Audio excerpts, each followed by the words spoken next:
estamos de volta aqui com o Roda de Entrevista. Estamos com o empresário, jovem empresário Rafael Barbosa, que é diretor da Associação Nacional de Pesquisa e Desenvolvimento das Empresas Inovadoras. Portanto, estamos falando de inovação. Uma pergunta que ocorre com um leigo, que sou eu. Não é um mundo antropofágico esse das startups, não? De repente, um exemplo recente, o WhatsApp. Bombou aí, logo em seguida já estava vendido. Como é que deve se comportar uma startup que pretende ter um futuro longo? Realmente, essa questão da antropofagia aí, ela acontece mesmo, como se diz no mercado, a fila anda muito rapidamente, está andando cada vez mais rapidamente, e as empresas estão se preparando, né, tentando acompanhar o passo da inovação. E realmente a questão é, quem não inovar realmente tem uma chance muito grande de sair do mercado, mesmo para as empresas já consolidadas. Agora, quanto à questão de uma startup escalar tão rapidamente como foi o WhatsApp e depois ser comprada, isso é o objetivo de muitas. Sim. O fato do WhatsApp ter sido comprado por esse valor, de 16 bilhões, Fábula, né? Uma fábula de dinheiro, é um motivo de alegria, um motivo Agora, de vitória. Rafael, por que tem esse valor tão elevado assim? Na a verdade, novidade, a ocupação ou a escalabilidade, vamos dizer assim, dele? Ele foi vendido por esse valor porque ele já tinha se provado, ou seja, ele já tinha a adesão de 1 milhão de usuários por dia. Né? Então, no mundo. Então, ele já se provou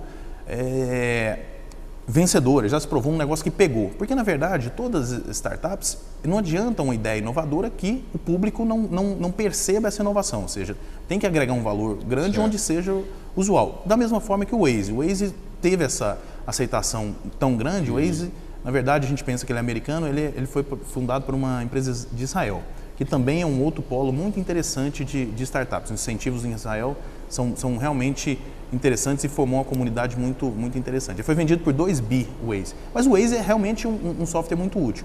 E no caso do WhatsApp, há quem diga que ele foi comprado mais uma defesa, ou seja, o Facebook ele tinha um domínio tão grande que estava sendo ofuscado um pouco pelo Waze. Ele falou, deixa eu comprar o Waze antes que alguém compre, né? E o Google e o Facebook estão numa disputa aí de domínio global, dos acessos das pessoas, né? Você mencionou os incentivos que existem em Israel. Então, eu gostaria de saber de você qual é a importância dessas políticas públicas para estimular a existência de startup, né? De que sonhos pessoais deixem de estar no papel e passem realmente a virar um próspero negócio. E, nesse sentido, quero aproveitar esse momento para que você dê a sua opinião sobre um projeto arrojado que o Chile, como política pública, lançou o Startup Chile, né, que pretende fazer daquele local um centro de inovação semelhante ao Vale do Silício. Quero ver o seu posicionamento diante dessas políticas públicas. Realmente, o poder público ele tem uma influência muito grande no direcionamento, né, da nossa economia e em que direção a gente toma. Isso a gente vê no agronegócio, em outros negócios que ele consegue no ramo automobilístico. E o que a gente vê nos Estados Unidos é uma tendência, acho que cultural, e aí isso reflete inclusive no Congresso, de incentivos às startups. Então a legislação lá é totalmente diferente, isso vale para o empreendedor e para o investidor. Existem isenções que são claras, né, de vantagem, porque a gente tem que entender que uma startup ela é uma empresa iniciante com incertezas ainda. Uma empresa iniciante ela já precisa, a gente compara na AGE, né, na Associação dos Jovens Empresários, como um bebê. Se o bebê nasce, você coloca ele na rua para sobreviver, ele terá dificuldades em sobreviver se você não tiver uma proteção. Quando ele ficar adulto, ele consegue progredir sozinho. A gente entende uma empresa iniciante dessa mesma forma. Uma startup que ela começa com um grau de incerteza muito grande, ela desafia o status quo, né, da forma que a gente interage, como foi o Facebook, como foi o WhatsApp. Então ela precisa ainda mais de incentivos.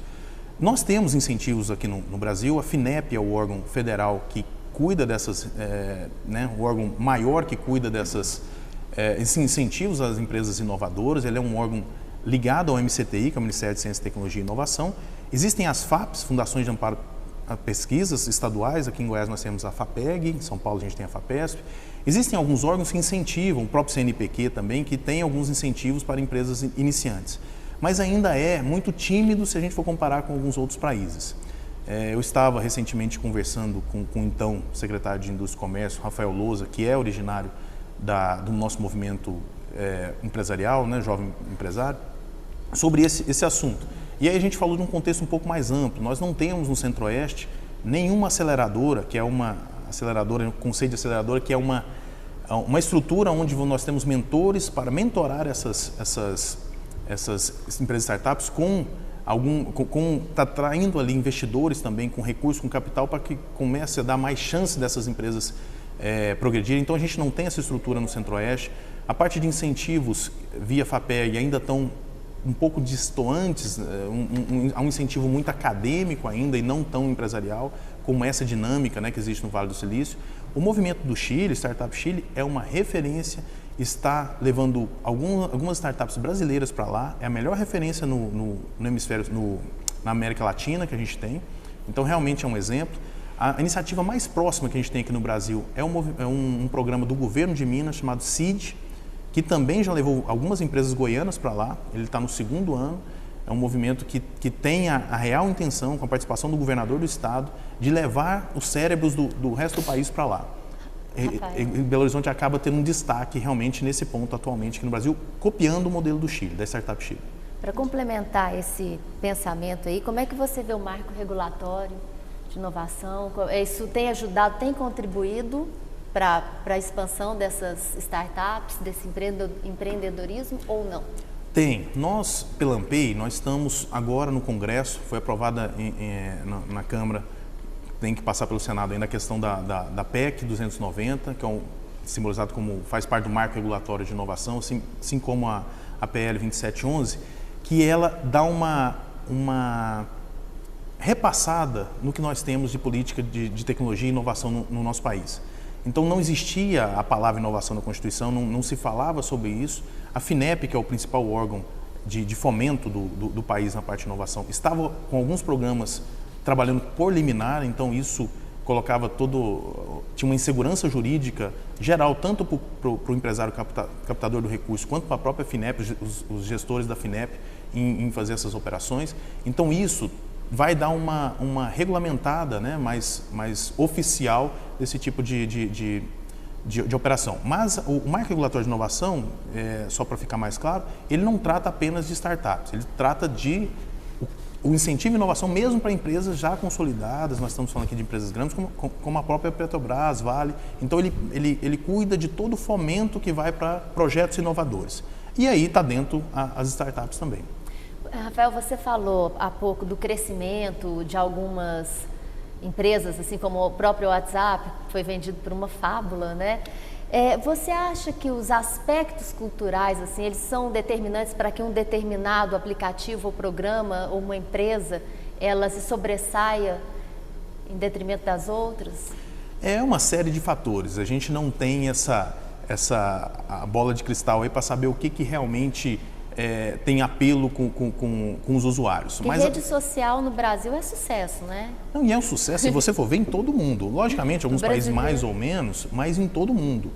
E isso é o que tem valor. Então, por exemplo, hoje nós estamos falando da questão de mídia. Se a gente pegar a importância que um outdoor tinha há 20 anos atrás, a importância que ele tem hoje é muito menor. Hoje, parte das verbas de uma startup vão sim para o Face Ads, para o Google Ads, que é uma das formas digitais aí mais consagradas, né? Então, essa movimentação existe agora. E aí a empresa tem valor, a gente estava falando por que do valor, essa fábula pelo WhatsApp, porque ele teve aderência.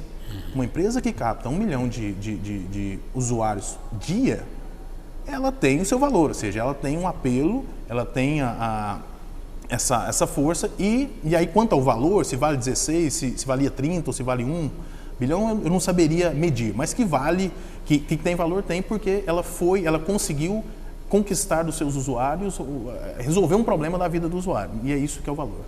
E a gente vê aí, o meio é tão dinâmico, que entra um processo de indução automaticamente, quer dizer, igual você falou, deu aderência, explode, vai embora sozinho.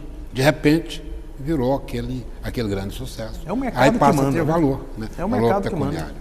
Como é que é esse mercado de startup aqui em Goiás? Como é que estão os empresários em relação a isso? Nós estamos, agora eu queria fazer uma análise dos dois lados, porque eu acabo tendo essa dualidade. Eu sou empreendedor em algumas startups e sou investidor em outras. E a gente entende que no Brasil inteiro, mas né, existem algumas cidades com maior destaque, como é Campinas, em São Paulo, Belo Horizonte e Recife, que são as 3 cidades onde existe um trabalho muito forte do governo do estado ou da prefeitura, no caso de Campinas, para incentivar esses projetos inovadores, mas de maneira geral nós ainda estamos muito imaturos e todos estão. A academia está, ou seja, a universidade hoje não entende, a incubadora ela está totalmente distante do que é um modelo de startup, ela não consegue entregar nenhum case de sucesso, e não só aqui em Goiás, mas no Brasil inteiro. As incubadoras essa gestão que é feita dentro das universidades ainda não consegue nem chegar perto do ritmo que é uma startup. O poder público também, na parte de incentivos, ainda muito aquém, né? Ele não entende as necessidades ainda da startup. Esse é o nosso, via Associação dos Jovens Empresários, nós estamos muito comunicando, né? Tentando uma comunicação mais forte dentro da SECTEC, a Secretaria de Ciência e Tecnologia, e da SIC, tentando traduzir esses anseios que existem desse mundo de startup para virar política pública e a gente conseguir se beneficiar disso. Mas o próprio empreendedor também é ainda muito imaturo, ele não se capacita, ele não estuda para poder virar um empresário mesmo, ele tem uma ideia boa, mas isso por si só também não basta. O próprio investidor ainda é um investidor também muito conservador, que prefere investir em fazendas, em apartamentos e não em projetos. Então, a gente tem todo um cenário precisando amadurecer.